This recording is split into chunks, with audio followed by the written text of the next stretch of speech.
Eh, este miércoles me va a acompañar señor don Raúl Monter, que bueno, es una persona muy conocido aquí en el medio. Él es un coordinador de campañas electorales, tanto a nivel federal, estatal, municipal, editorialista, promotor de la vida política a nivel nacional y bueno, además es catedrático también y vicerrector de la Escuela Superior de Procesos Electorales, quien él, a raíz de él, nos acercó con el doctor Salvador Borrego, quien lo conoce de tiempo atrás y sobre todo con esta expertise que tiene precisamente en el tema electoral. Don Raúl, bienvenido. No sé si gusta abrir su micrófono, por favor, y bueno, de la misma forma, aprovechar para poder introducir aquí al doctor Salvador Borrego, que hoy en día nos acompaña. No sé si me escucha ahí, don Raúl. Cómo no, aquí estoy. Mucho gusto saludarte, Samuel, mi estimado compañero Salvador. Bienvenido, buenas tardes y buenas tardes a todos los asociados y miembros de ANEI. Me da mucho gusto saludarlos. Al contrario, no, doctor Salvador, bienvenido, muchas gracias por acompañarnos en este webinar que hacemos todos los miércoles con la Asociación Nacional de Empresarios Independientes, que bueno, como lo comentamos previamente, es una asociación que abarca empresarios micro, pequeños, grandes empresarios, y bueno, el común denominador es que todos queremos un mejor país, queremos contribuir, queremos establecer digamos, una agenda en la medida de lo posible para tener un mejor bienestar para toda la comunidad empresarial. Le voy a hacer la palabra a don Raúl para que me haga, que lo conoce más y que haga el favor de presentarlo y también a darle la bienvenida. Don Raúl, por favor. Cómo no, muchas gracias. Tengo el gusto y el honor de presentar al doctor Salvador Borrego, a quien conozco ya de hace algunos años. Él tiene el doctorado en estadística, en matemáticas, y desde 1989 fundó su empresa Saba Consultores. Él se ha dedicado durante todos estos años a medir lo que es la opinión pública, o inclusive también ha hecho diversas investigaciones a través de su sistema estadístico en empresas privadas a las cuales ha aportado su conocimiento. Como él dice, y creo que dice bien, y yo comparto su opinión, las encuestas en realidad sirven para dos cosas, para nada y para nada, ya que son la fotografía del momento, pero no son realmente un instrumento que nos relate lo que está aconteciendo en la sociedad o en alguna área particular de una empresa o de alguna área inclusive de mercadotecnia o de alguna venta de productos. Al contrario, simplemente es una fotografía. ¿Por qué? Porque lo que refleja ¿cómo se llama? La encuesta es lo que sucedió ayer, antier o antes de antier, pero no nos está diciendo exactamente qué es lo que está pasando. Y Salvador se ha especializado en decirnos a través de sus cartas de navegación qué es lo que está sucediendo. Y esto permite tanto al político ya en funciones o al candidato a conocer cuáles son sus fortalezas y sus debilidades. No quiero seguir abundando porque entonces la plática la voy a dar yo, y más bien creo que es preferible que mi compañero y amigo Salvador Borrego haga lo conducente. Muchas gracias, Salvador, por aceptar la invitación y vamos a escucharte con mucha atención. Gracias. Es un honor estar aquí con ustedes, socios de la ANEI. Creo pues que las empresas están pasando una situación muy, muy complicada y es bueno pues que estén juntos, es bueno que vean de manera colectiva los problemas del país y que los enfrenten pues o hagan algo pues por mejorar la situación. Quiero presentarles antes de iniciar a mi hija Paula, que me va a estar apoyando en la presentación de esto. Ella es matemática también, ella es estadística también, y desde Baltimore Maryland me va a apoyar en esto. Es mi brazo derecho en la empresa y es la que va a continuar cuando yo ya o me canse mucho o llegue el virus y se encargue de mí. No, bueno, yo me Buenas noches. Bueno, entonces empezamos pues con esta presentación. La hemos desarrollado más o menos en el tiempo pues que ustedes me establecieron de 40 minutos, quizá algunos minutillos más, pero muy poquititos más en caso de que no se agote esto en el tiempo establecido. Entonces iniciamos pues esta situación con un planteamiento que es el hecho de que hubo un problema. Vamos a estar comentando sobre este problema a lo largo de esta charla. El problema de que de pronto las encuestas que utilizábamos empezaron a comportarse de un modo diferente a como era. En esa intención tratamos de resolverlo y al resolver el problema ese nos encontramos algo que no esperábamos. Por eso pensamos que íbamos por plata y nos encontramos oro. Y bueno, lo que vamos a ver a continuación, pues probablemente les hará pensar que tenemos razón. Cuando vimos los albores de este problema, esta anticipación del problema, en 1993 en el estado de Nuevo León, gracias o bueno, como consecuencia de un problema en el ámbito de la seguridad social de los trabajadores de la educación fundamentalmente. Fue un problema que enardeció a los maestros porque la jubilación, en lugar de mantenerla o recortarla, que en todo caso sería lo que desearían, pues se les empezó a plantear la idea de que tenían que trabajar más años. Y entonces las protestas fueron muy fuertes. La gente que estaba en contra de los maestros o que no los acompañaba en su movimiento también eran muy influyentes. Y entonces se dio una situación de mucha controversia, de manifestaciones muy vigorosas, muy vistosas, con los muchachos de las escuelas tocando las bandas de guerra. Y entonces, bueno, se dio un fenómeno interesante que condujo a una situación para mí profesional, de orden profesional, muy curiosa.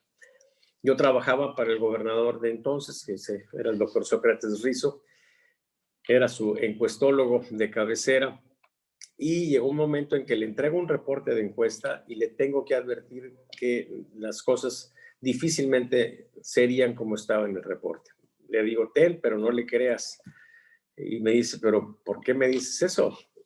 Se extrañó y bueno, le explico. Hace 3 días hice el trabajo de campo, pero ayer ocurrió esto muy importante, antier ocurrió esto otro también muy importante y no tiene sentido pretender que la opinión pública permanece como hace 3 días. Seguramente se modificó y no sé en qué sentido. Esto es, se dio un fenómeno de variación, que es un fenómeno muy común en la naturaleza, en la vida social también, y pues la estadística trata ese asunto. ¿Sí? Aquí el asunto es ver dónde está la variación. Tradicionalmente en las encuestas, la variación se da porque si tomamos una muestra y luego tomamos otra muestra de la misma población, los resultados van a variar. Ahí está la variación. Por eso los márgenes de error y todo ese tipo de discurso que tienen las encuestas. Pero aquí el problema es que lo que se movió fue la propia población. Esto es, nosotros estamos estudiando una población y a veces se confunde en el sentido de que pensamos que la población es el número o el grupo de personas, cuando en realidad lo que estamos estudiando es las opiniones de esas personas. Entonces las personas siguen siendo las mismas, pero sus opiniones, que es la población que estamos estudiando, se modificó. Eso fue una situación especial, extraordinaria en el 93, pero luego surge una situación interesante en el mundo, ya empezaba eso en aquella época, que fue el internet, la telefonía celular, y luego esto desemboca ya en las vigorosas redes sociales, que determinaron que aquello que era extraordinario dejó de ser extraordinario y se hizo común que merced a la gran comunicación que tenemos nosotros como ciudadanos, como personas, ¿sí? porque también los menores de edad se comunican, se generó una situación de un dinamismo en la opinión pública que no conocíamos. Eso hizo pues que aquella situación especial se hiciera lo más común. Y a las encuestas, por supuesto que les impactó, porque aquellas encuestas que se hacían se tardaban una semana en el trabajo de campo, otra semana en el análisis y luego entregaban el reporte, pues empezaron a sufrir las consecuencias de que en el mundo actual ya las cosas no eran como cuando ellos preguntaron. Y en un tema electoral, pues eso impacta en que las encuestas fallan. Y entonces se genera ese problema porque todas las cosas en el mundo de las aplicaciones estadísticas y en muchas otras condiciones de orden científico tienen algo que conocemos como condición de aplicabilidad. En medicina es muy común que eso lo veamos.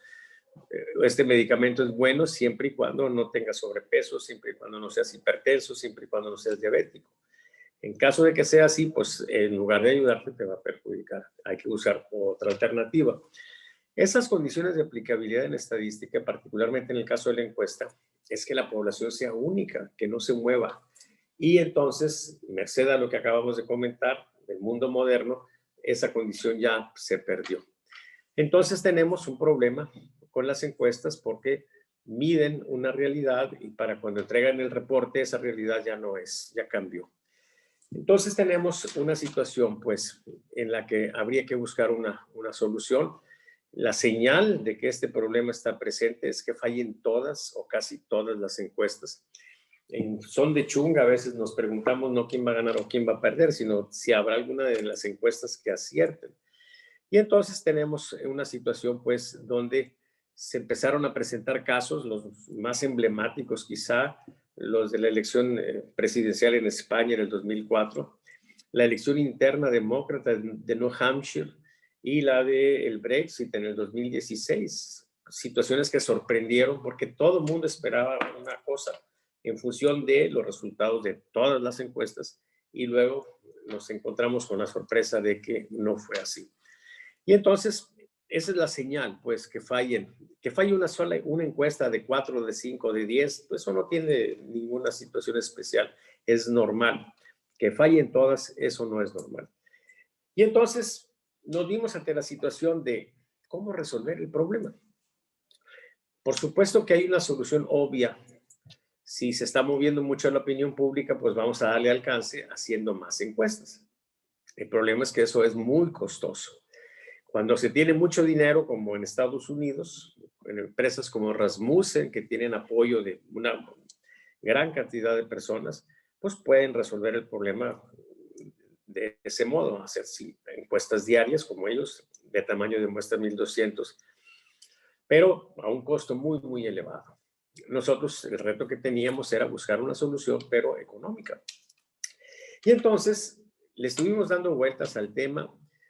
Por muchos años yo combiné el trabajo en la política con el trabajo en la industria.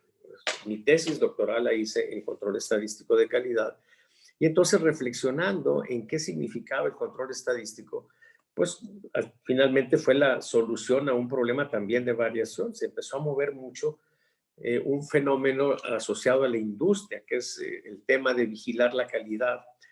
En ese proceso que arranca en 1750 con la Revolución Industrial y se completa por 1903 con la producción en serie de Taylor y Henry Ford, se generó como gran reto ver cómo es que atendemos el tema de la calidad.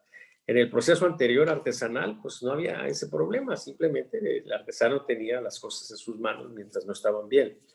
Pero en una producción así frenética, al final veíamos cuántas habían salido buenas y cuántas malas. Y entonces, en 1928, se da la solución desde la perspectiva estadística, en apoyo, por supuesto, al conocimiento técnico, por Walter A. Schuchart en los laboratorios Bell. Desarrolla 2 diagramas de control estadístico de calidad en el contexto filosófico del Taylorismo, ¿sí? O sea, el gran reto en aquella época era construir, hacer, fabricar cosas complejas con una mano de obra muy poco preparado, una capacitación básica. Si los coches apenas iban haciendo, pues es normal que la gente no tuviera conocimientos en ese sentido. Entonces, los diagramas de control que desarrolló Walter Achúcar tienen la condición de ser muy complejos en cuanto a la fundamentación matemática, pero muy triviales, muy simples para implementarlos, en la idea, en el propósito de que fueran los propios obreros los que hicieran los diagramas de control, para vigilar el fenómeno este de calidad, que luego pasa a la idea de vigilar los procesos para de ese modo garantizar la calidad de los productos. Entonces, esa rama exitosa, claramente exitosa en la industria, y el éxito de ello, pues lo vemos de manera muy clara en la calidad de los productos que hoy tenemos, en contraste con la calidad que teníamos en los 50 o en los 60. Entonces, esa experiencia exitosa, pensamos que deberíamos de hacerle caso a Kaoru Ishikawa, cuando él decía que los diagramas de control deberíamos de sacarlos de las líneas de producción y pasarlos a lo largo y ancho de toda la empresa. De ahí el título de su libro de Control Total de Calidad. Y por ahí decía que de ser posible deberíamos de sacarlo incluso del ámbito empresarial, o sea, a lo largo y ancho de la empresa, ahora en mercadotecnia, pues en publicidad, en todo lo que se mueva. Pero decía, y de ser posible, pasarlo al ámbito social, ¿sí? Y entonces, bajo esa sugerencia, empecé pues a tratar de monitorizar fenómenos. Empezamos con los homicidios. Este es un ejemplo, por ejemplo, este es un ejemplo de un diagrama de control aplicado a el tema de los decesos por COVID semanales. Aquí podemos ver cómo se ha estado moviendo esto. Los límites de control, pueden ustedes observar cómo van cambiando. Cambia el nivel, ¿sí? Es el cambio de esas poblaciones. Y observamos cómo, a final de cuentas, al último, lo que tenemos son 10 alertas negativas consecutivas. En un proceso, y ustedes lo ven en los procesos que tienen en sus empresas, que se dé una alerta, se atiende, se corrige, que se vuelva a dar otra alerta de manera consecutiva, eso es poco probable y poco deseable. Que 3 alertas se presenten de manera consecutiva nos habla de que no estamos cuidando bien ese proceso. Bueno, 10 alertas negativas consecutivas nos dice que la pandemia en México se ha estado manejando de manera desastrosa, o podríamos decir de manera catastrófica. Bueno, no fue un ejemplo muy edificante, pero en fin. ¿Cuál fue la solución que encontramos entonces? Dijimos, a ver, nosotros estamos haciendo encuestas, pero no sabemos si la población se estaba moviendo o no, si se mantenía fija o no, que es una condición fundamental. Entonces, lo que ideamos fue dividir la muestra en cuatro partes iguales y en lugar de hacer encuestas, hacer mini encuestas. En lugar de una encuesta, por ejemplo, de tamaño 1000, hacer 4 mini encuestas de tamaño 250. Y entonces, viendo la evolución de las 4 mediciones, en caso de que fueran similares los valores, pues tendríamos un indicador de que la población no se estaba moviendo, de que la condición de aplicabilidad estaba vigente y en consecuencia que no tendríamos que hacer nada diferente de lo anterior. Juntábamos toda la muestra y esa era nuestra respuesta.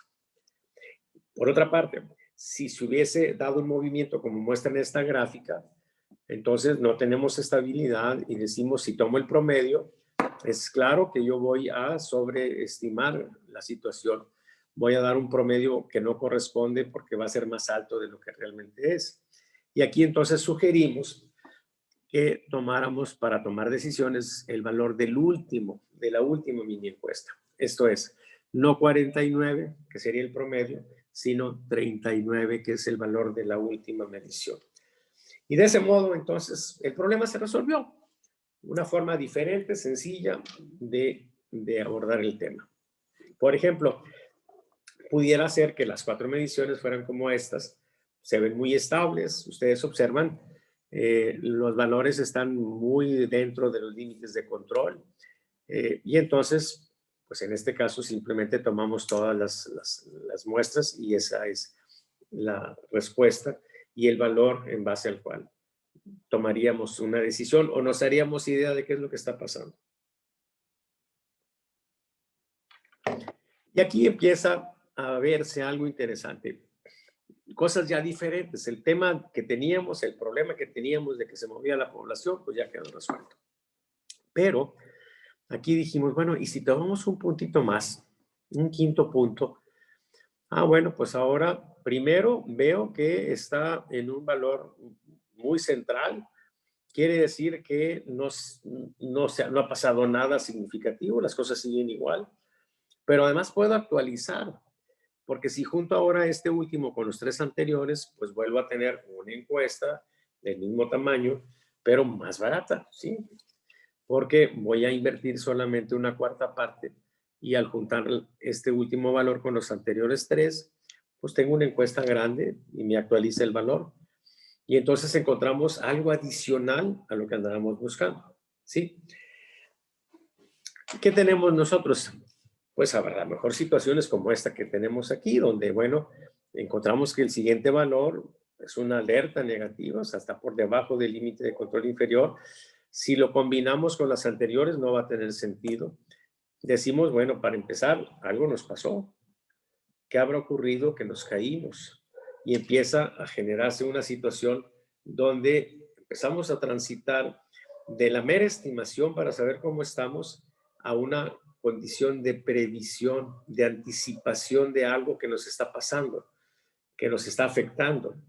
Y entonces aquí, para empezar, tomamos decisión no en base al promedio, sino al último punto, pero más que eso, lo que estamos nosotros teniendo es una alerta que nos puede permitir detectar un problema, corregirlo para volver a la condición que teníamos, para restablecer las condiciones, pero, sorpresa, por lo común no regresamos a donde estábamos, sino que nos vamos a una condición aún mejor. Entonces, pues, dijimos, y si le seguimos, esto se ve muy prometedor. El problema original estaba resuelto desde hacía mucho, pero esto nos estaba dando cosas que eran muy interesantes y entre más nos acercábamos a lo que estaba pasando con la industria o lo que teníamos en la industria, pues encontrábamos cosas también muy interesantes y muy útiles en el ámbito social y político. Aquí, por ejemplo, tienen, este es un dato reciente, el 27 de enero fue la última medición, es la calificación promedio a nivel nacional del presidente López Obrador. Se ve estable, no hay alertas, no hay advertencias, nada le ha afectado. ¿Qué significa que no se mueva esto? Pues no que nada haya pasado, siempre están pasando cosas. Fue una de las primeras cuestiones que tuvimos que ajustar.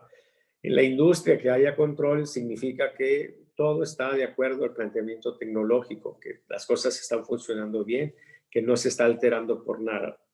En el ámbito político siempre están pasando cosas en un sentido y en otro. Y esta gráfica que nos muestra estabilidad, lo que nos está diciendo en realidad es que hay un equilibrio de fuerzas, que la propaganda en un sentido y en el otro están equilibradas, que la guerra sucia o limpia en un sentido y en el otro están equilibrados. Entonces, pues, es una situación un poco diferente. Tenemos también aquí el caso de el indicador del mejor político y Marcelo Ebrard lo que muestra es una advertencia negativa. Algo le pasó a Ebrard que no le benefició. ¿Qué habrá sido? No sabemos. Ese no es nuestro campo. Lo nuestro es medir y sobre la base de medir, pues encontrar algo que es poco probable y entonces se le pasa el problema a los expertos, a los que están especializados en esto, en el campo de especialidad en el que estamos trabajando. La idea es, pues, que se analice, que se encuentren la verdad en los hechos y que se establezca un esquema para ir encontrando los temas, las cosas que afectan para bien o para mal a un proceso. Un poco esta idea, que es la esencia del razonamiento científico, el Chi-Chi-Q-Chi chino, ¿sí? Algo que los chinos tienen muy claro desde hace más de 2000 años, ¿sí? Quizá por eso viven la condición que viven ellos actualmente. Pero la idea pues es evaluar las consecuencias de las decisiones que se toman o de los acontecimientos pues que se van presentando y generar un ciclo donde sobre la base de explicar las cosas, de actuar en consecuencia, de verificar cómo nos fue, pues hemos generado un ciclo que, inspirado en el ciclo de Shukar, le llamamos el ciclo de Saba, que lo que establece es que una vez que hay una alerta, hay que pasar por el filtro del análisis político, decidir qué fue lo que pasó, decidir qué hacer, tomar esas decisiones, verificar y sobre esa base entrar en un proceso de mejora continua, diríamos, en la industria, en el caso político, pues en la pretensión del fortalecimiento continuo. Por eso decimos que fuimos por plata y encontramos oro, porque pasamos de la estimación a la previsión, ajustando los monitoreos en el ámbito industrial al tema político, empezamos a encontrar cosas muy, muy interesantes, muy útiles en el propósito, pues, de servir mejor, ¿sí? De fortalecerse sobre la base de que la opinión de la gente o que la gente esté satisfecha. Miren un ejemplo. Esta es la evolución de la intención de voto por Andrés Manuel López Obrador en la elección pasada. Ustedes pueden observar que hay variaciones no tan fuertes de los límites de control, círculos azules que indican alertas positivas, rojos que indican alertas negativas, los pequeñitos, los más grandes, que son más que círculos, elipses, indican series, o sea, 5 puntos consecutivos arriba del nivel medio o abajo del nivel medio, que generan los recálculos de límites. En las empresas que usan diagramas de control, si no hay recálculo de límites, si los límites de control son los mismos a lo largo de todo el proceso, no están haciendo más que perder el tiempo. O cuando mucho están viendo cómo va la situación en contraste con sus especificaciones, pero están renunciando a lo más valioso que aporta este campo, que es la mejora continua. Para ello hay que recalcular límites, es fundamental. Entonces, bueno, ¿qué más tenemos? En el tema de la inseguridad, como principal problema percibido, pues tenemos variantes que se explican no porque hayamos estado muy bien o muy mal en inseguridad, sino porque el tema del coronavirus ha incidido y le ha quitado esa condición de principal problema a la inseguridad. Aquí se ve cómo el coronavirus ha tenido ascensos importantes y bueno, ha estado ya presente de manera muy, muy importante en la mente de los mexicanos. Entonces, pasamos de la encuesta al monitoreo y de la estrategia a la táctica, porque el monitoreo, al darnos señales de que algo está pasando, como en este, por ejemplo, este también es muy reciente, es la última nacional que hicimos, vemos cómo la aprobación del presidente López Obrador registra una advertencia positiva, es el último puntito, y nos dice que ese puntito se registró gracias a los que están en este recuadro de color azul, los que aprueban la labor del presidente y los de la Alianza Morena PT Partido Verde, que es lógico, ¿sí? Y en color rojo dice que los de Jalisco no ayudaron a que el presidente subiera. ¿Qué significa esto? Pues que nosotros no nada más tenemos la forma de saber si le fue bien o le fue mal al presidente, sino en caso como en este, de que le fue bien, decirle o saber por qué le fue bien, qué personas hicieron posible eso. Le hemos llamado a esto hipocentro, lo robamos este término de la sismología. Aquí tenemos otro diagrama donde también tiene una advertencia positiva el presidente y también tenemos otros hipocentros. Decía, le robamos a la sismología o le tomamos prestado el término.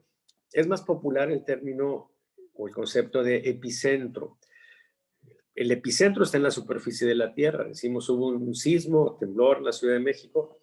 El epicentro se ubica en las costas de Guerrero, por ejemplo. Bueno, el hipocentro es un punto que está en la línea del centro de la Tierra al epicentro. En esa trayectoria está y es donde efectivamente tronó la Tierra, donde se movieron ahí las capas tectónicas, o como se les diga. Y ese punto es importante en el ámbito de la sismología porque de ello, de la profundidad del hipocentro, depende la cantidad de réplicas y la fuerza de las réplicas. Nosotros aquí lo que tenemos es que si hay una alerta, bueno, pues quiero saber dónde fue exactamente, o sea, no en todo el país, no en todos los sectores sociales, nunca nada se da, casi nunca nada se da de manera uniforme. Entonces, aquí, por ejemplo, en este caso, de el descenso de las personas que piden que renuncie el presidente o que quisieran que renunciara, pues son los que aprueban la labor del presidente, que es lógico, y la gente que tiene ingresos de 2.400 a 5.000. Y donde no están muy con esa idea, sí, pues es aquí en Nuevo León, los que tienen más de 15 años de estudios, quienes tienen hasta licenciatura, quienes desaprueban la labor del presidente y los de la alianza PRI-PAN-PRD y la gente también que tiene ingresos entre 8.500 y 20.000. Esto prefigura los grupos que están en contra y a favor del presidente. Sí, es muy importante precisar, porque cuando hay una alerta, algunos están interesados en que las cosas sigan en esa dirección. Otros están interesados en salir de esa situación. Entonces, con esta información adicional se pueden tomar decisiones sensatas.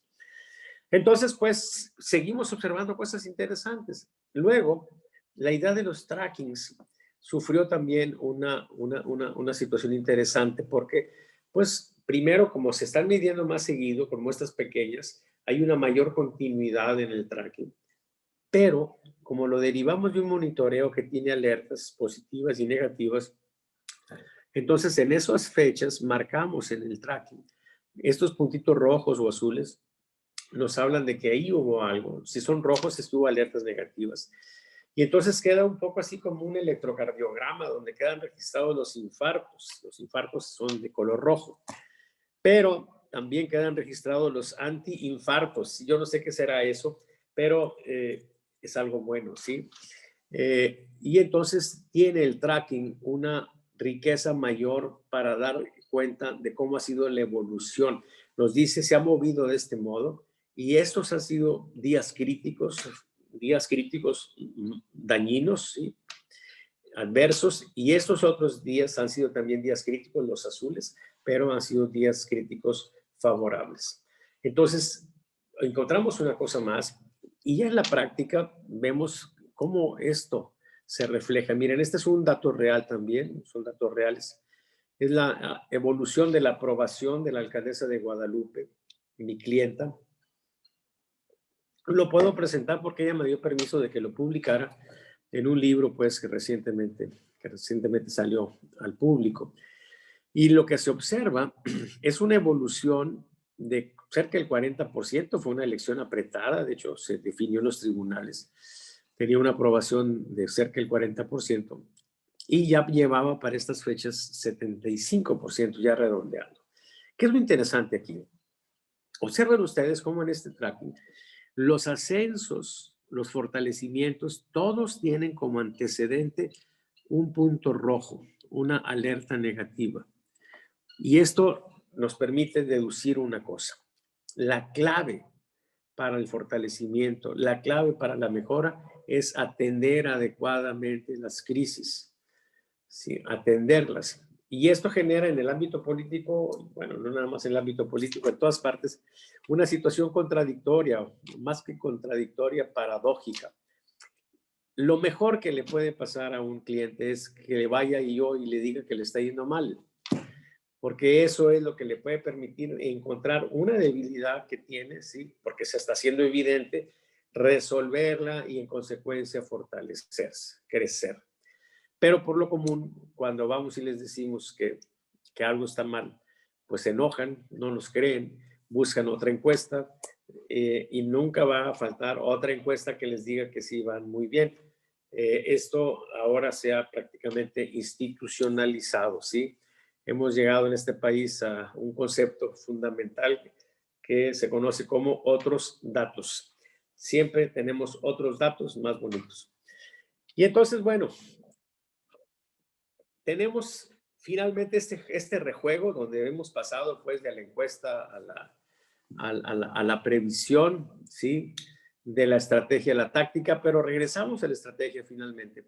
Cuando empezamos a tener historia y desarrollamos, esta no es una innovación, no está salvo en la presentación, porque lo que hacemos simplemente es utilizar las técnicas muy conocidas de análisis de contingencia, que popularmente se conocen como cruces. Aquí, ¿qué es lo que tenemos? La evolución de todo el proceso, en este caso de la aprobación al presidente, y tenemos una serie de cosas interesantes. Primero, estas encuestas no son como las que derivamos al ir combinando puntos sucesivos en un monitoreo. Aquí son puntos independientes. Cada punto de encuesta son cuatro mediciones diferentes. Y entonces tenemos que hay periodos que arrancan, por ejemplo, en este caso, el primero es del 9 al 22 de octubre del 19. Y el valor que tenía en ese periodo es ese que está aquí en la franja de color magenta, 62.8. Se ve toda la evolución y acá al final, en esta grafiquita, se ve también la evolución, que lo que deja ver es que en general ha sido muy estable la aprobación del presidente, por ahí del 60%.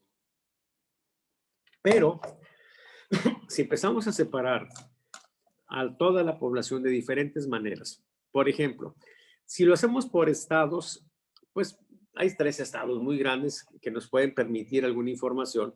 Los demás quedan muy pequeñitos y no nos podemos con este tamaño de muestra asomar a ellos, pero sí a los grandes, que es el DF, el Estado de México y Veracruz.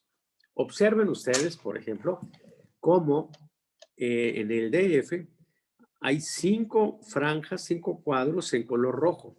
Es el periodo crítico que tuvo el presidente que vimos hace unas filminas en el monitoreo de aprobación.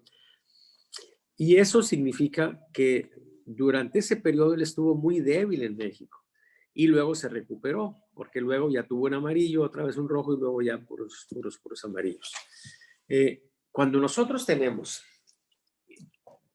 viendo desde el último cuadro hacia atrás, 4 cuadros consecutivos en color rojo, decimos que tenemos una debilidad sólida. Pero déjenme decir rápidamente qué es lo que entendemos aquí por una debilidad. Es una situación donde en ese sector tiene un valor menor que el que tiene en la línea magenta, en la franja magenta, o sea, tiene un valor menor que el global. Pero aparte, ahí en ese sector, en ese estrato social, está más abajo que todos sus competidores o que todas las demás respuestas, que en este caso es aprobación, desaprobación, etc. Y entonces, es una situación de debilidad. Si él tiene una situación menor que el valor global, pero no es el más amolado, entonces lo ponemos en color naranja y decimos es una debilidad relativa.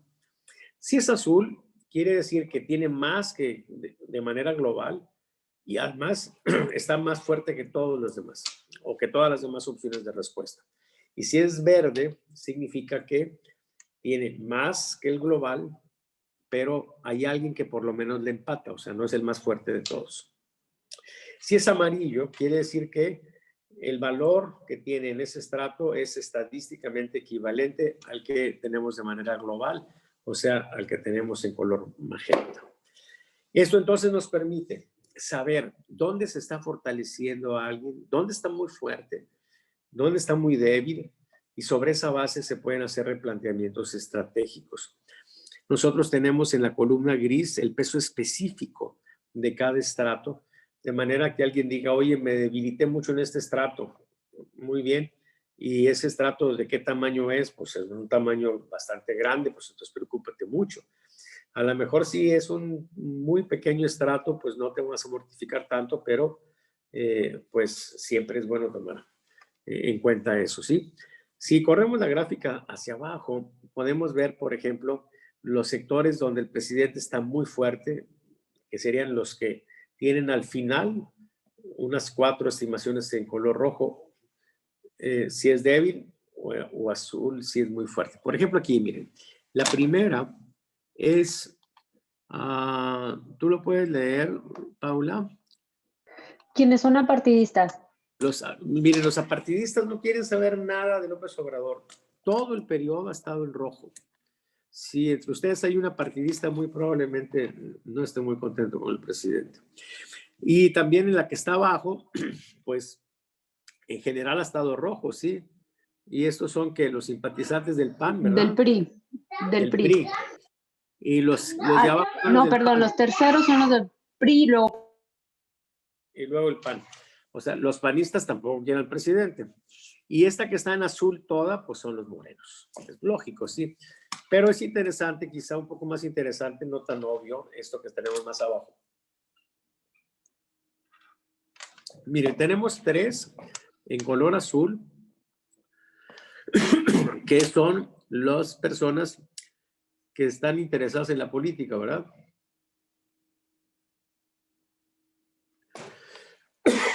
Sí, sí les interesa. Ahí se está fortaleciendo el presidente. Eso para el presidente, pues es muy, muy bueno. Porque la gente que está interesada en la política es la gente que normalmente va a votar. Entonces, es una situación muy conveniente para el presidente. Y los apartidistas, pues, están un poco en una situación diferente. Vemos más abajo.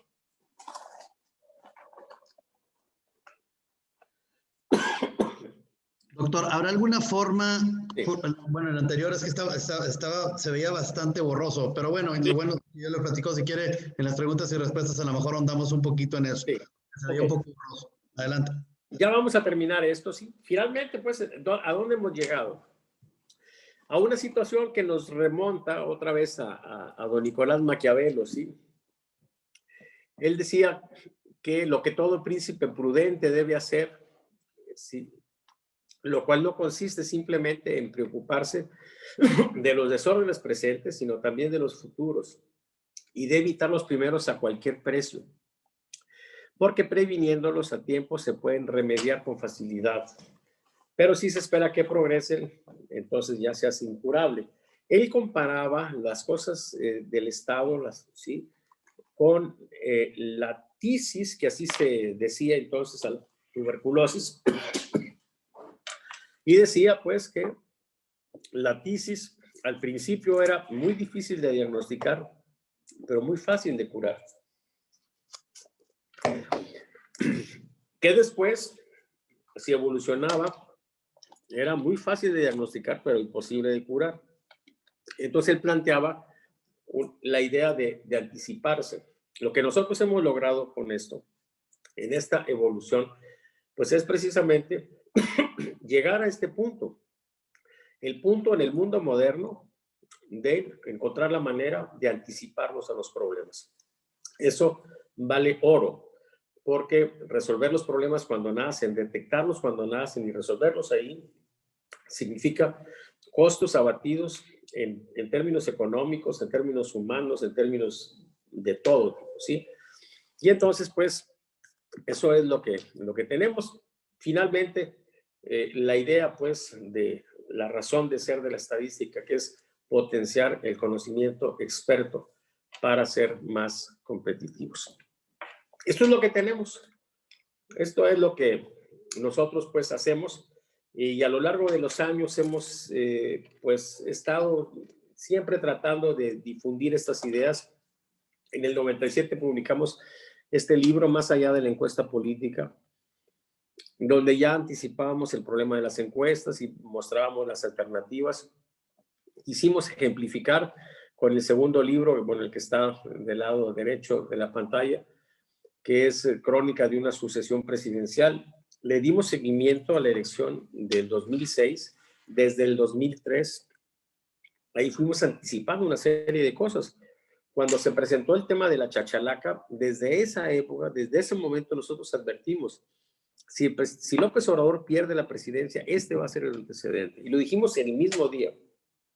Los resultados se publicaban, ¿sí? A tiempo real durante esos 3 años y desembocó en este libro.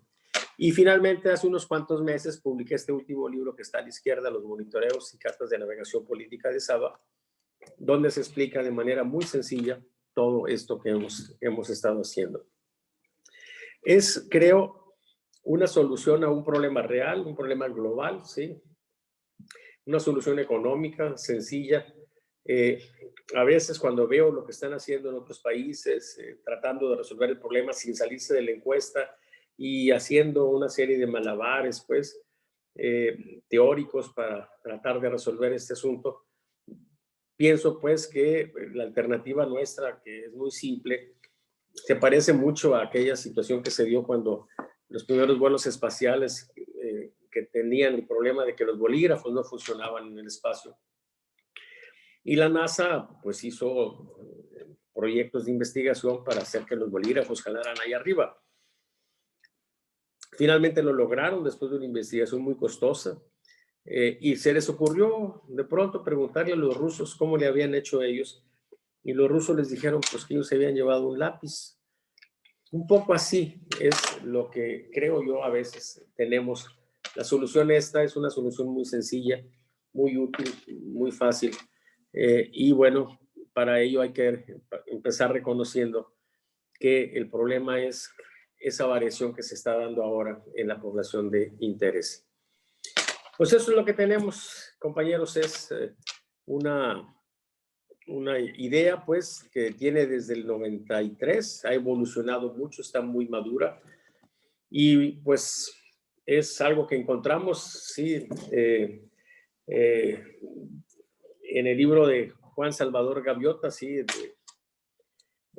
ustedes recordarán que hay una frase interesante, dice, es bueno ser un buscador, sí, es bueno buscar porque tarde o temprano encuentras algo para ofrecerlo al mundo como un regalo para quien desee aceptarlo. Y esa es la situación pues que tenemos, sí, esto ahí está. Ojalá que a algunos de ustedes les sea de utilidad. Estoy a su disposición para preguntas y respuestas. Muchas gracias, doctor. Muchas gracias. Realmente bastante interesante y sobre todo muy aterrizado a la realidad que estamos viviendo, sobre todo aquí en México, ¿no? Que de alguna forma vivimos en varios Méxicos dentro de un mismo país. Aquí uno de los compañeros comentaba, Salvador Seter decía, en Guadalajara si hacemos 5 encuestas en 5 zonas diferentes y retiradas, mismas preguntas, tendremos sin duda 5 resultados abismalmente diferentes que no representan el sentir no representan el sentir o situación de nada ni de ningún lugar. Y esto yo creo que lo podemos aplicar no solamente en Jalisco, digo, también aquí en Nuevo León y más aquí con la disparidad de ingresos que tenemos en el país. Usted ya menciona al principio precisamente las personas con mayor nivel educativo tendrían ser más críticos. Yo creo que eso sucede, lo vimos en Estados Unidos, lo que sucedió, por ejemplo, los estados que votaron por el presidente Trump eran estados del centro, Kansas, Oklahoma, Nebraska, Wyoming, estados donde, digamos, el nivel educativo no es tan alto como en los lugares donde se concentra mayor población urbana, Chicago, Los Ángeles, Nueva York, Boston, etc. Y de alguna forma se sucede aquí también lo mismo, ¿no? Así es. Don Raúl, no sé si tenga algún comentario o pregunta que quiera formular, don Raúl, no sé si esté por ahí. Adelante. Sí, yo creo que uno de los temas que también interesa mucho, no solamente en ANEI, sino en general en la comunidad, es, ¿nos podrías explicar, Salvador, cuál es la diferencia entre la aprobación, en este caso del presidente AMLO, y la calificación que se le da a su gobierno, por favor? Son dos maneras diferentes de evaluar, ¿sí? Pero tienen características interesantes cada una de ellas. ¿Por qué son importantes las aprobaciones? Porque está directamente relacionada a un concepto que se conoce como legitimidad en el aspecto o desde el punto de vista del ejercicio del poder. O sea, se entiende que un gobierno está legitimado si tiene más de 50% de aprobación. En ese sentido, hay otro tipo de legitimación, que es la legitimidad de origen, que tiene que ver con que haya llegado, con que se haya hecho del poder sin violar las reglas. Esto es, que no hubiera habido fraude, etcétera, ¿sí? Dicho de otro modo, se tiene la legitimidad de origen o no se tiene, ¿sí? No se puede mover. Pero la otra se puede tener durante un periodo y se puede perder también después. Por eso hay que medir la aprobación.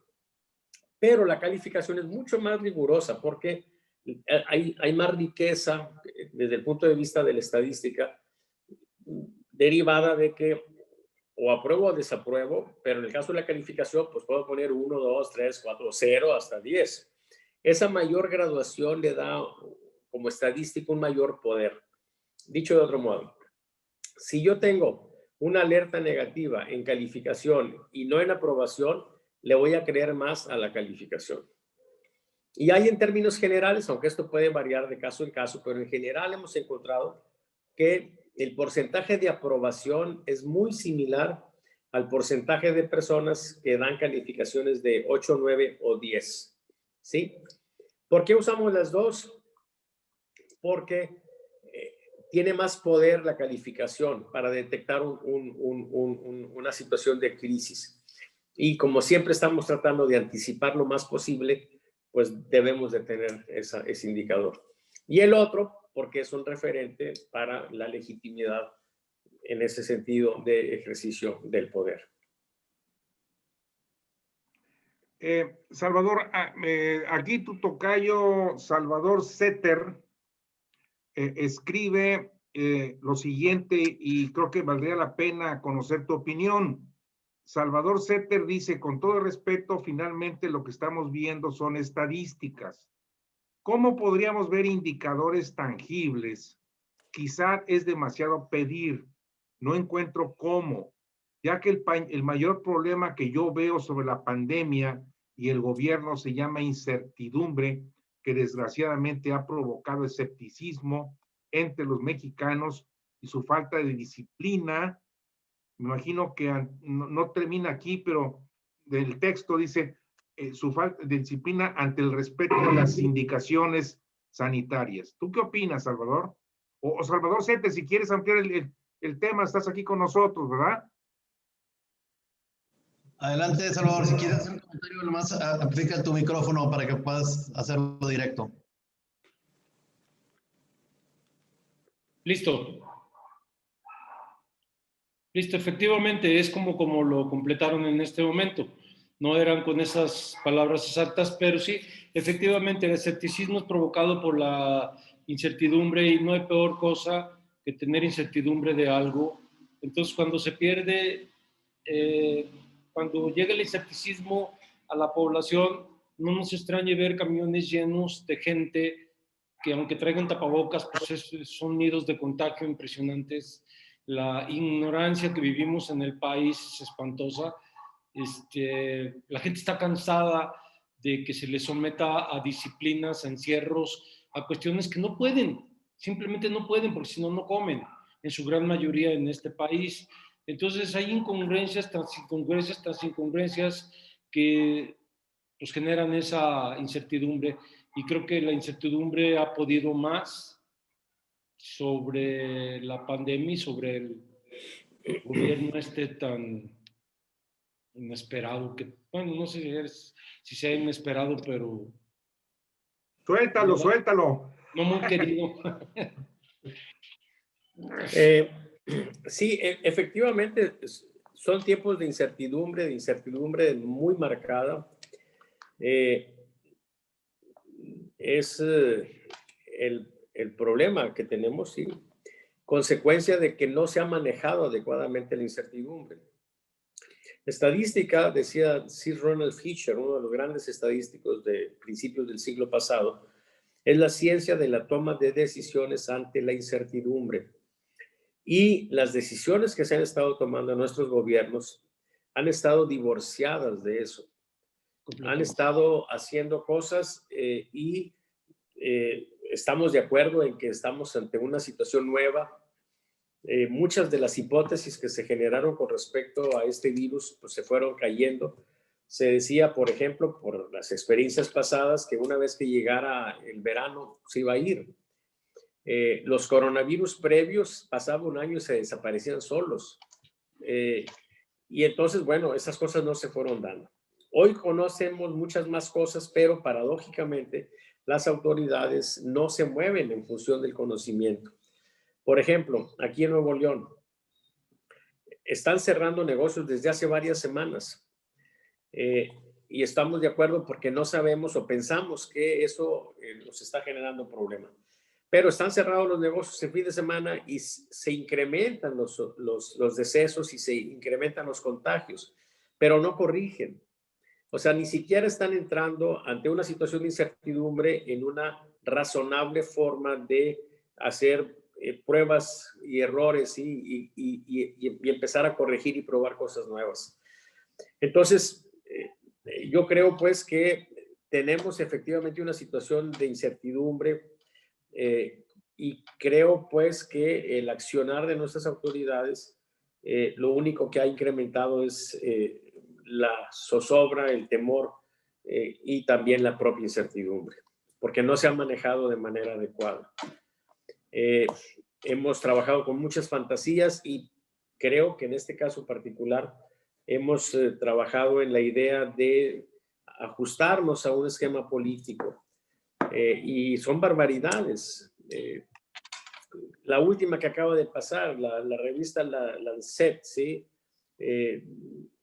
Dicen que no tiene sentido porque critica lo que ha estado haciendo el gobierno, pero ahora esa misma revista dice que la vacuna Sputnik es una buena vacuna y ahora sí es buena la revista. Y tenemos una situación inédita en el país donde la gente se equivoca, se vuelve a equivocar y ellos tienen la pretensión de que están haciendo las cosas muy bien, ¿sí? Es, la verdad, una situación muy complicada la que vivimos. Y creo que es la ausencia de una guía científica la que nos está haciendo el mayor de los daños. Oye, doctor, yo quería preguntarle, la lectura que usted le da, por ejemplo, hemos visto las encuestas de diferentes orígenes en el tema de las elecciones federales, concretamente al Congreso de la Unión. Y bueno, al parecer el partido que está en el poder ahorita, el presidente, lleva una mayoría. Sin embargo, bueno, las conductas del presidente y la política pública han estado muy variables. Recientemente están impulsando ahorita una reforma a la industria eléctrica que contraviene totalmente a los, digamos, compromisos que tiene el gobierno de México con otros tratados comerciales. Tenemos por otro lado el tema de la inhibición de alguna forma en la inversión. Digamos, hay incertidumbre en los mercados, primero por un lado por la pandemia y por otro lado, bueno, pues por la misma política pública del presidente. Esto de alguna manera va a originar que haya una variación, me imagino, en las encuestas en los próximos. Todavía falta mucho, ¿no? 5 meses, yo lo considero bastante tiempo, digamos, para poder dar un aspecto preliminar o una lectura preliminar a lo que vemos ahorita y a lo que vamos a estar viendo en 5 meses. ¿Usted qué opina de eso? ¿Va a haber mucha variable? Yo pensaría que sí, pero bueno, quiero consultarse usted. Sí, yo creo que hay varios escenarios posibles, futuros posibles, y uno de ellos, no lo podemos descartar, es que haya una debacle para Morena. ¿Por qué? Porque en términos generales, y esto Aguilar Camín lo ha manejado muchas veces, el círculo rojo, o sea, las cosas que se manejan ahí terminan influyendo en el resto de la gente, el círculo verde, pues. Y lo que tenemos nosotros es una batalla ideológica perdida para la causa de Morena. Ustedes ven cómo está la intelectualidad, cómo están las comunidades que se manifiestan de manera pública en el tema político y prácticamente no hay nadie ya que esté defendiendo al presidente López Obrador y sus políticas. Sin embargo, eso no permea y no se refleja en las encuestas, pero es muy difícil que mantengan eso por 5 meses. Normalmente hay un impacto no inmediatos, pero en un tiempo razonablemente corto. Ahora se ha tardado mucho, pero en cualquier momento puede llegar eso. Por otra parte, hay otros fenómenos. Creo pues que conociendo la personalidad de este gobierno, particularmente de este presidente, pudiéramos estar en un fenómeno donde la gente nos dice que está contenta, pero no lo está, ¿sí? Hay un caso muy interesante que a mí me llama la atención y es el de la elección pasada en Coahuila. Me informan, yo no trabajé en Coahuila en ese proceso, pero me informan que no había una sola encuesta que le diera ventaja al PRI. Y arrasa el PRI en Coahuila. ¿Qué pudiera significar eso? Que pudiéramos estar ante un fenómeno en el que la gente pues nos diga que está de acuerdo, nos diga que está satisfecha, pero que realmente no lo esté tanto. Ahí yo creo pues que vamos a tener que ir viendo poco a poco cómo se da el fenómeno, pero sí creo que en términos generales la lógica política finalmente termina por imponerse y un gobierno que tiene números tan adversos, el crecimiento, sin más bien la contracción económica que tenemos, brutal, sin la peor desde 1932, la pobreza que está creciendo de manera tremenda, el desempleo, ¿sí? Más de 1 millón de desempleos, más de 1 millón de empresas pequeñas cerradas. Es algo terrible. Esta semana me acabo de enterar, pues, de que el restaurante donde yo normalmente voy a tomar café, lo van a cerrar. Y si sale uno a los centros comerciales, ve uno, pues, los cadáveres insepultos de las empresas con el letrero ahí de se renta. Entonces, esta situación no puede de ningún modo apreciarse como una situación positiva, por más que el discurso del gobierno esté siempre insistiendo en que las cosas están bien. A final de cuentas, la lógica política termina por imponerse. Por eso yo siento que se puede dar ese resultado, un resultado adverso. Y bueno, habrá que ver, ¿sí? Nunca sabemos, por eso hay que estar midiendo de manera continuada. Yo mido lo nacional cada semana y siempre tengo como expectativa, no porque esté ubicado en el contexto pro o contra, ¿sí? Simplemente por la lógica política, si alguien está trabajando tan mal, si se nos está muriendo tanta gente, si tenemos toda esta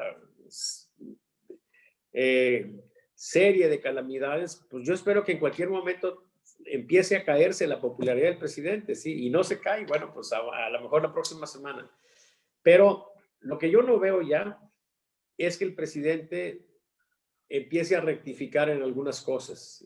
Es muy difícil que lo haga. Creo que ya pasó el punto de no retorno. Por ejemplo, ¿qué hubiera pasado si ese video que hizo la semana pasada lo hubiera hecho con un cubrebocas puesto? ¿Le hubiera ido bien o mal? Pues le hubiera ido mal, porque le iban a decir, ahora sí. Entonces, para él es más rentable políticamente seguirse equivocando que corregir. Y eso nos lleva a una situación pues muy peligrosa y muy complicada, lamentablemente. Fíjense que yo ahorita hizo dos comentarios que me gustaría comentar porque es algo que ha sucedido a nivel nacional. Aquí inclusive hay gente de Coahuila, pero hubo una cosa muy particular en Coahuila. La primera y número uno, arrasaron carro completo por la simple y sencilla razón que la que tuvo la operación política dentro del estado fue el gobernador, en este caso Riquelme. Digamos, le puso un alto al Comité Ejecutivo Nacional en decir, yo pongo los candidatos porque pues él conoce las cosas más a pie de terreno. Y los resultados fueron tangibles que hicieron carro completo. ¿Qué ha sucedido en otras entidades federativas que muchas veces son impuestos por los comités ejecutivos nacionales y no solamente no ganan por los compromisos que se generan a nivel cupular, sino que por otro terminan dividiendo? Y eso lo vimos aquí en Nuevo León, por ejemplo, con temas como el Partido del Movimiento Ciudadano, que han causado divisiones internas después de que había unos candidatos que iba muy arriba, e inclusive mismo Morena, que ha sucedido que hay gente que, digamos, que no ha estado de acuerdo, a pesar de que tiene una popularidad muy alta la actual candidata, no están de acuerdo hacia el interior porque fue una decisión, digamos, cupular. Y eso ha originado, bueno, pues que existe digamos, esa división interna hacia los partidos. Eso, digamos, es lo que hemos podido ver. Ahora, hay una cosa que, digamos, todos sabemos también, doctor. Digo, ¿por qué las encuestas se han ganado tan mala fama y siempre piensa que pues, la gente que las piensa que son pagadas y ponen a los que ganan, los que están pagando por ellas. Y ya es una cosa que hemos visto, digo, la verdad, no estoy diciendo nada nuevo.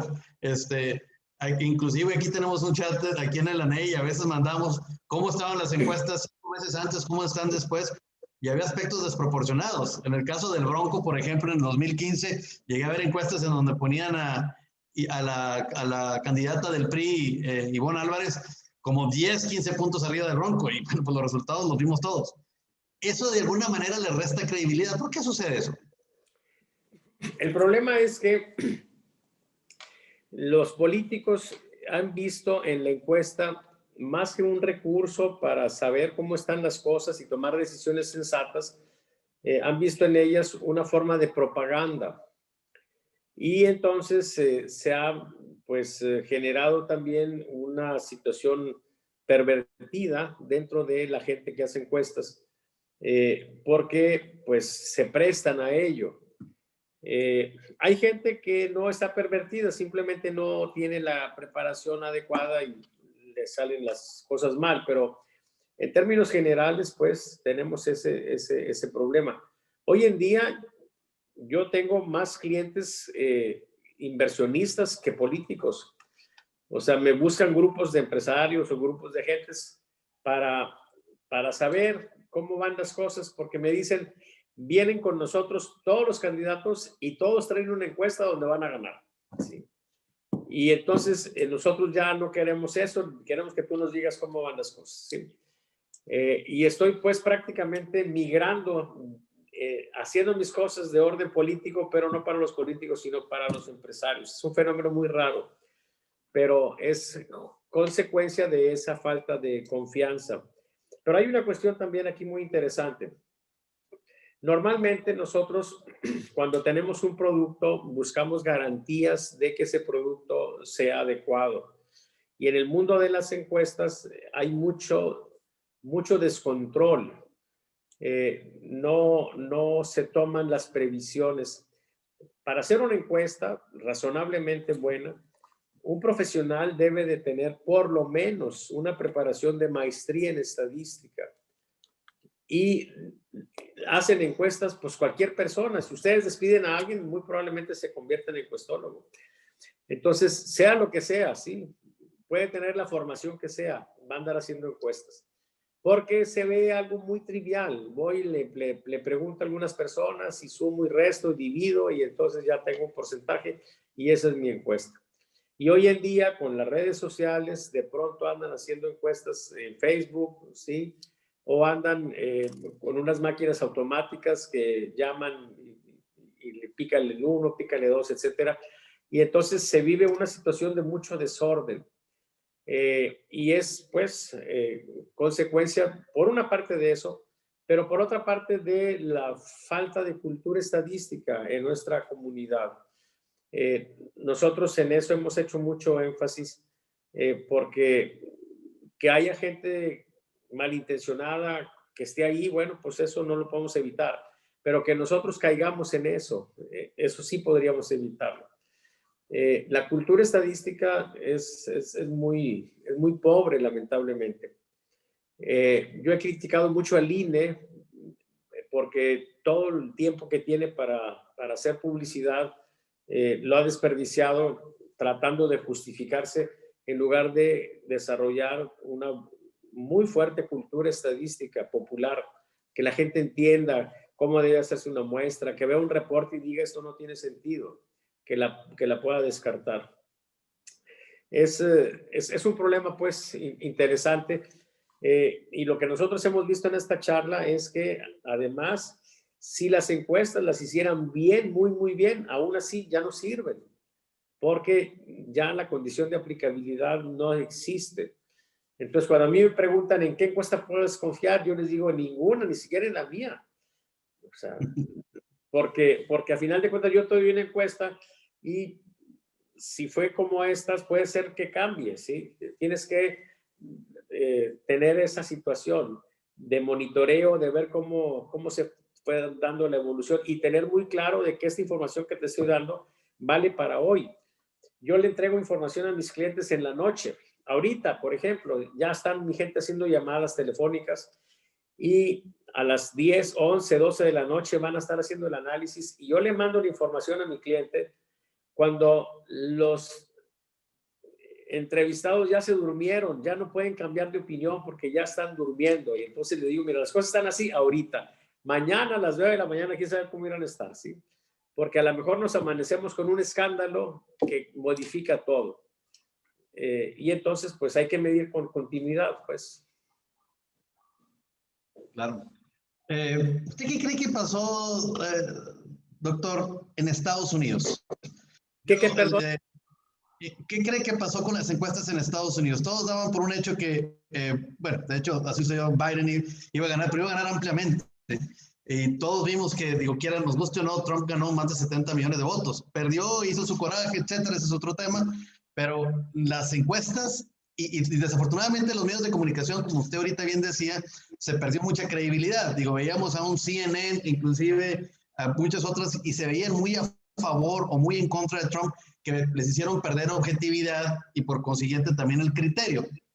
Pero las encuestas, digamos, yo creo que las que más perdieron en Estados Unidos fueron precisamente las casas encuestadoras, porque no obstante que ganó el presidente Biden, la ganaron por márgenes muy pequeños con respecto a lo que habían dicho anteriormente. ¿Usted qué cree que pasó allá y usted no vería algo que pudiera suceder similar aquí en México? Siempre vamos a estar ante ese riesgo, ¿sí? Que fallen las encuestas. El problema allá es un poco más complejo por el sistema electoral que tienen. Creo pues que sí fallaron en las predicciones globales, pero en términos generales creo que sí fueron estimaciones más o menos razonables para algunos estados. Pero siempre vamos a tener el riesgo, pues, de que haya una sorpresa. Por eso es importante tener esquemas de medición más continuados. Por ejemplo, cuando hacen una encuesta para publicarla en el INE con las regulaciones que tienen, tienes que mandar el estudio con ciertos días de anticipación y prácticamente entregas un reporte que corresponde a 10 días o una semana antes de la elección. En esa semana pueden cambiar mucho las cosas. Por eso nosotros lo que hacemos es medir hasta el día anterior para que no tengamos ese cambio. Y aún así hay el riesgo de que la gente que no fue a votar, pues, que muchas veces casi la mitad, no tenga una opinión diferente de los que sí fueron a votar, porque eso también puede marcar la diferencia.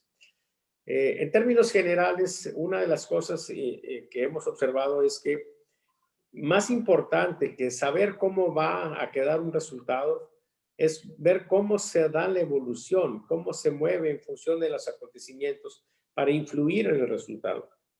Aún así, pues, ayuda mucho para efectos de pronóstico llevar la medición hasta el día previo a la elección, ¿sí? Pero, de nuevo, las distorsiones con la gente que hace propaganda, pues ahí están también y a veces es muy difícil diferenciar una cosa de la otra. Claro. Don Raúl, no sé si tenga alguna pregunta o alguno de nuestros compañeros, estamos llegando al nivel de cierre. Salvador Setter.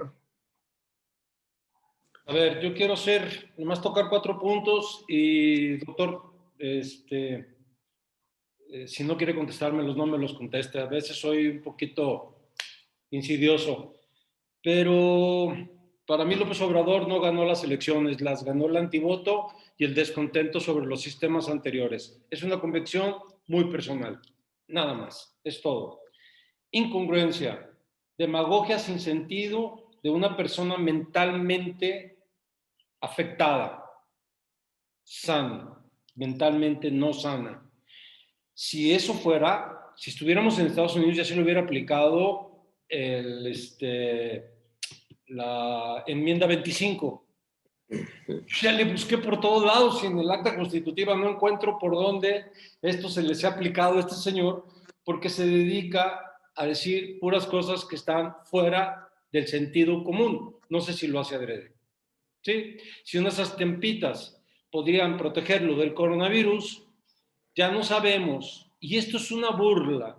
Y yo lo siento en lo personal como una burla. Y sí estoy muy molesto y me encanija que no haya nadie en México que pueda levantar la mano. Y eso que participo en el comité de gobernanza en responsabilidad social de American Chambers aquí en Guadalajara, y se los he dicho, es que no hay nadie que le diga al señor, oye, bájale, ¿sí? Porque lo que hizo ahora fue meter incertidumbre, que si tenía COVID, que si le dio un paro cerebral, que si somos... A ver, y ahorita está tan derechito como si nada hubiera pasado. A lo mejor las estampitas lo protegieron al tipo. Yo no sé. Pero lo único que sí sé es que en México somos la gran mayoría ignorantes de nuestra Constitución, de nuestros derechos constitucionales, de nuestra Carta Magna. No conocemos, por más que le rasco y por más que le busco, no encuentro dónde alguien con esta actitud pueda ser destituido simplemente porque es una persona dañina, absolutamente dañina al país.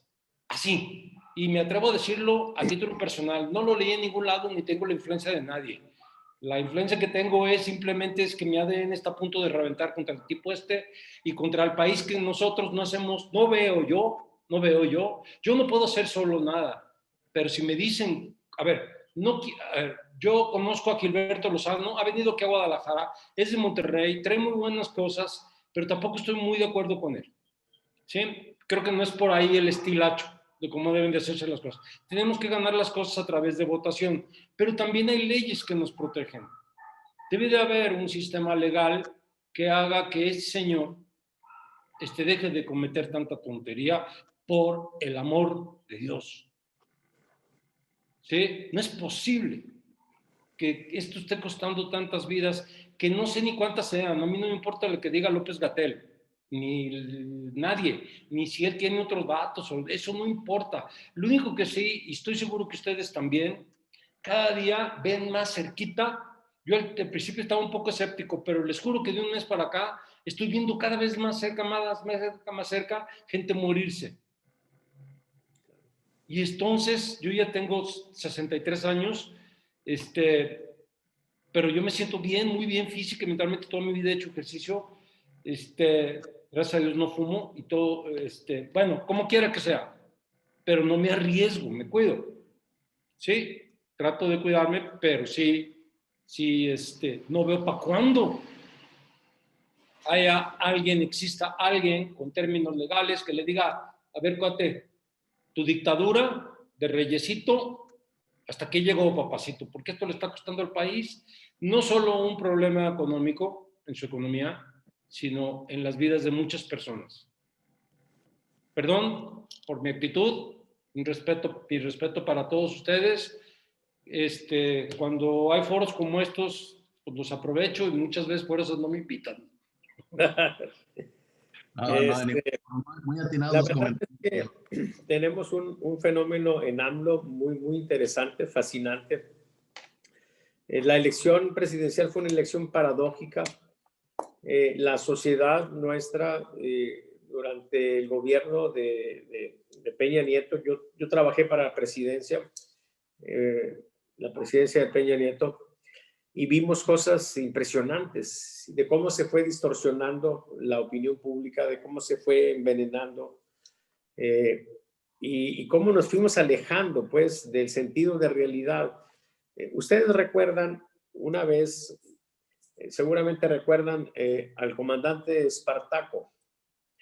Se hizo famoso en una toma de la autopista del Sol, de la gente de las normales. Y entonces tenían ya 7 horas, más de 7 horas obstruida la autopista, imagínense, 7 horas, familias, gente enferma, sintiéndose con hambre, etcétera, ahí detenida. Y entonces va el comandante Espartaco y les sugiere que liberen un carril. Y entonces deliberan ellos y dicen que necesitan tiempo para verlo. Finalmente le dicen que no se van a mover. Y entonces el comandante Espartaco avanza y desplaza, recibiendo pedradas, recibiendo garrotazos, y finalmente despejan la vía y se reanuda el tráfico. Entrevistan al comandante Espartaco sangrando, sí, porque fueron agredidos por los manifestantes. Y entonces yo hago una pregunta en el monitoreo nacional que teníamos para la presidencia. La pregunta era la siguiente: ¿considera usted que fue un acto de represión? Porque además la gente lo vio a tiempo real por la televisión. Y 20% de los mexicanos me dijo que era un acto de represión, ¿sí? Y entonces yo dije, esto está muy mal, o sea, ya nos volvimos locos. Y nos dijeron que era un acto de represión porque ellos no se querían mover de ahí.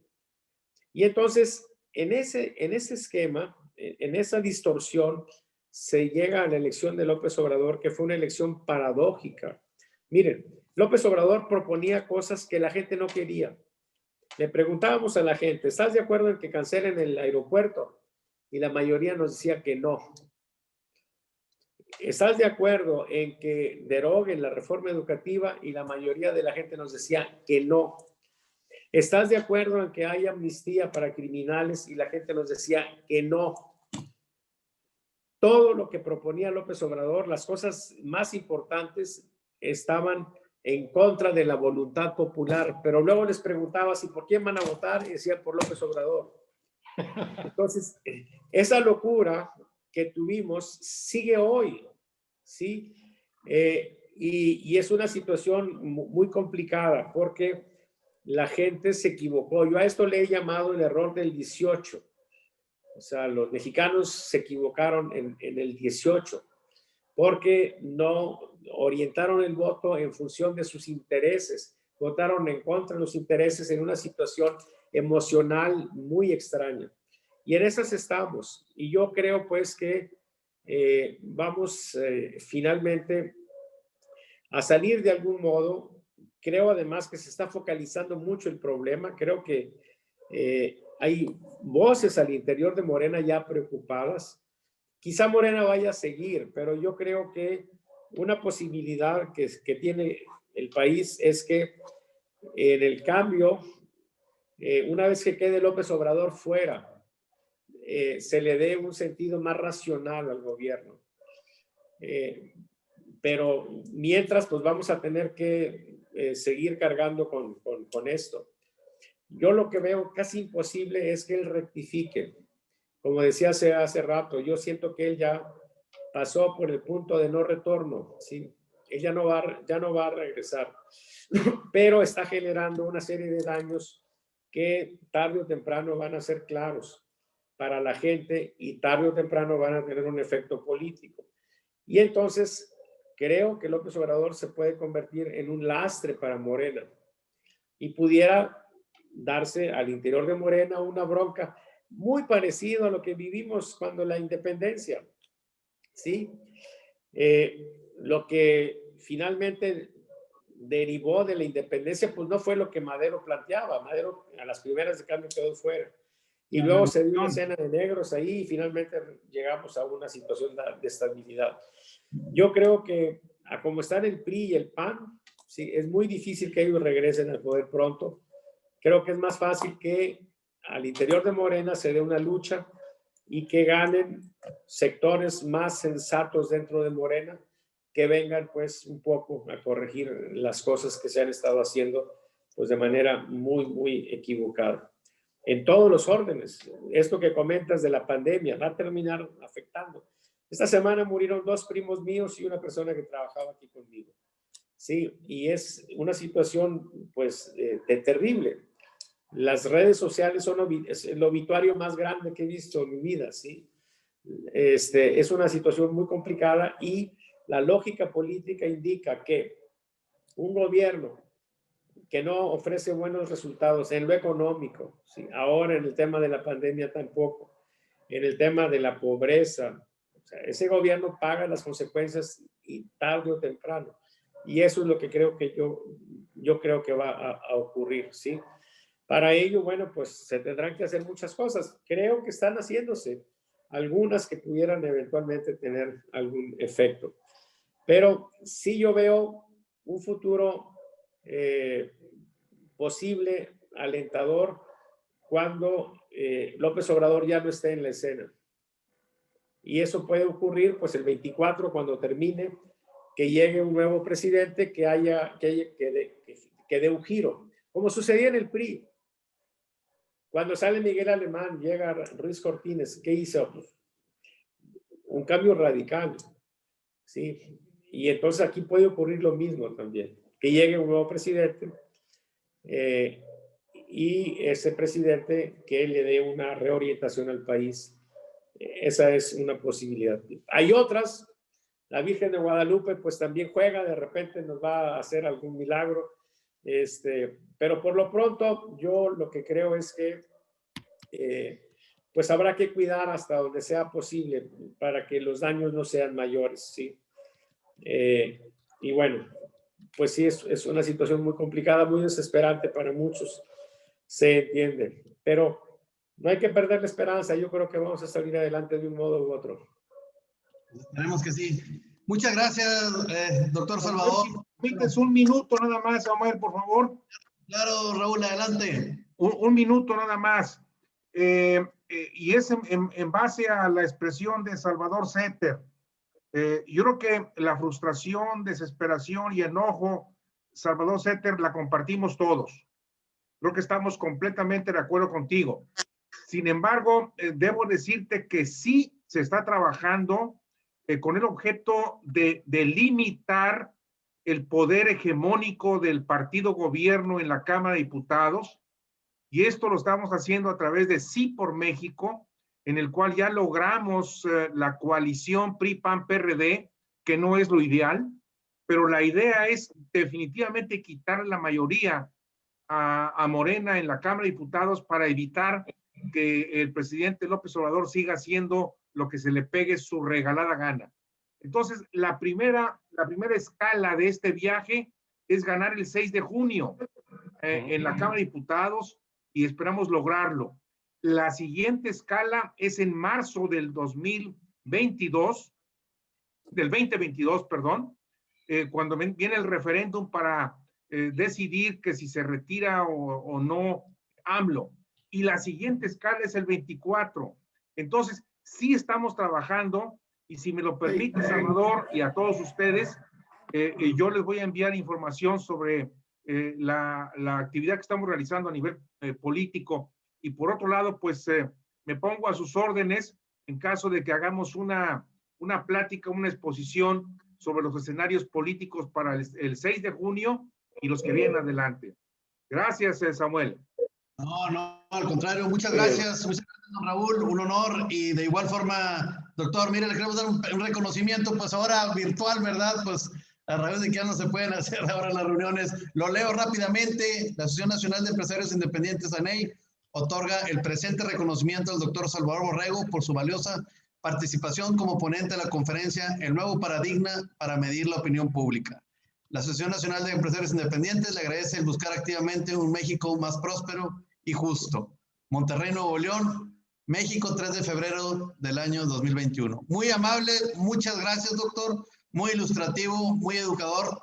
Y bueno, esperemos pronto volver a tenerlo por aquí. Don Raúl, de igual forma, muchas gracias como siempre. Gracias a todos los participantes. Gracias a ustedes, un placer. Muchas gracias, Samuel. Muchas gracias, Salvador. Estoy a la orden. Muchas gracias a todos. Bye.